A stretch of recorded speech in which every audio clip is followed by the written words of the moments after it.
सो good morning everyone. So इसके पहले video में हमने डिस्कस किए थे,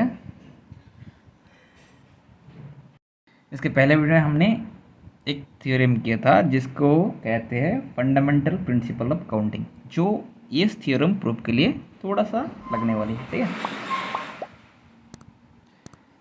तो इस थ्योरम में बोला क्या है कि the number of permutation of in different objects taken r at a time where r belongs to 0 to n and the objects do not repeat is n into n minus 1 into n minus 2 into n minus r plus 1. Basically n is different objects. ठीक है, r क्या है?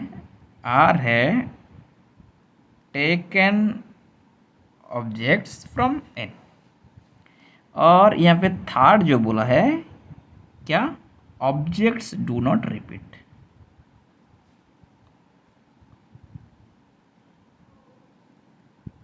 Okay, ये तीनों condition follow करके इस theorem को prove करना है।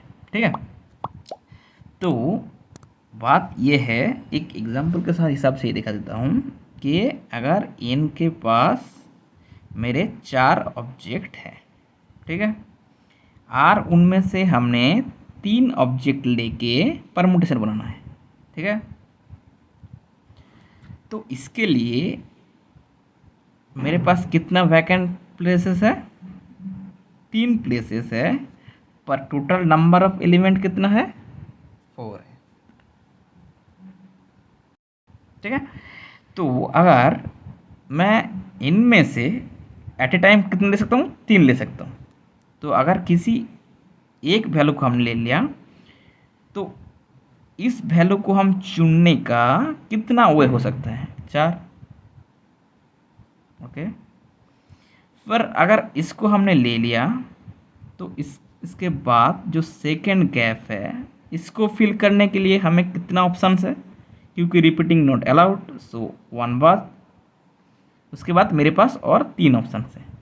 तो for the second value we have the option 3। तो अगर n इक्वल टू 4 है तो पहला जो ऑप्शन है मेरे पास n ऑप्शन था। फिर अगर देखोगे तो ये जो है इसके लिए मेरे पास ऑप्शन कितना है? n माइनस 1 है। फिर जो तीसरा है इसके लिए मेरे पास ऑप्शन कितना है? n minus 2। अगर इसके हिसाब से देखोगे तो यहाँ पे तो मैंने 4 ऑब्जेक्ट लेके दिखाया था। अगर आपके पास n नंबर ऑफ ऑब्जेक्ट्स है एंड उसमें से आपको r number of objects at a time लेना है तो कैसे होगा? ठीक है, वही हम एक छोटे से एग्जांपल से दिखा रहा था।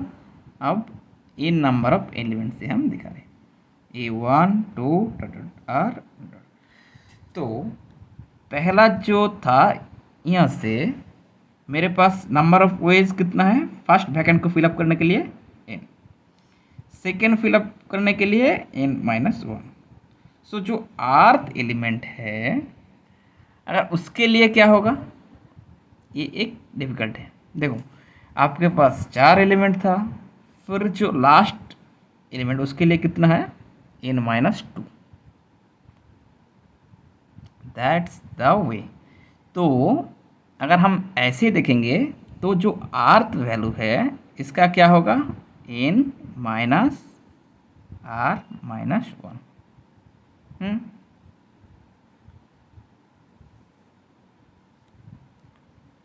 तो अब हम उस थ्योरम का यूज़ करेंगे फंडामेंटल प्रिंसिपल ऑफ काउंटिंग। उसमें क्या बोला गया है कि एक काम अगर n डिफरेंट वे में किया है, दूसरा काम n माइनस 1 डिफरेंट वे में किए, तो ऐसे करते करते n माइनस r माइनस 1 वे में किए हैं, तो टोटल नंबर ऑफ परमुटेशन क्या होगा?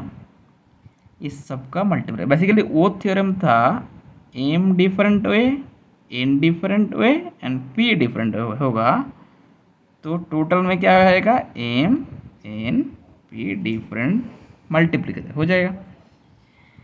इनमें से अगर देखोगे तो यहाँ पे फ्रॉम द थियोरेम सो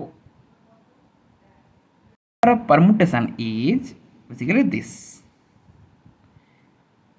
सो अब इसको हम थोड़ा सा मॉडिफाई करेंगे, ठीक है।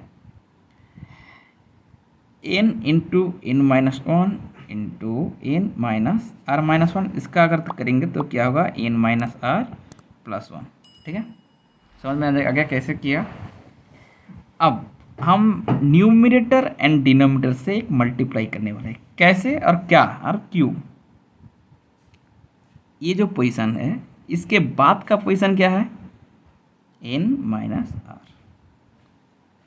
ठीक है। ऐसे करते करते अगर हम 3 2 1 मल्टीप्लाई कर दिया न्यूमरेटर में डिनोमिनेटर में, और नीचे में भी हम इसको डिवाइड कर देंगे n माइनस आर इंटू 3 2 1 कर दिया।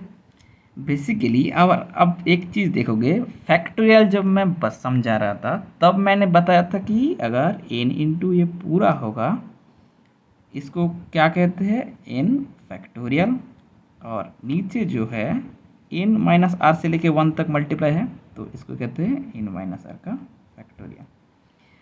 बेसिकली इसी को हम डिनोट करते हैं n p r, जहाँ पे n क्या है डिफरेंट ऑब्जेक्ट्स, r क्या है objects taken at a time, and p we the permutation.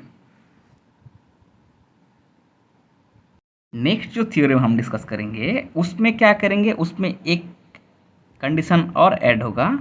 यहाँ पे क्या बोला था ऑब्जेक्ट्स डू नॉट रिपीट, पर नेक्स्ट जो थ्योरम आने वाले हैं उस पर ऑब्जेक्ट्स रिपीट होंगे तो परमुटेशन कैसा होगा वो बताने वाला है, ठीक है। तो आज के लिए बस इतना ही। तो वीडियो आज के लिए बस इतना ही। So thanks for watching. जाके सब्सक्राइब करना मत भूलना।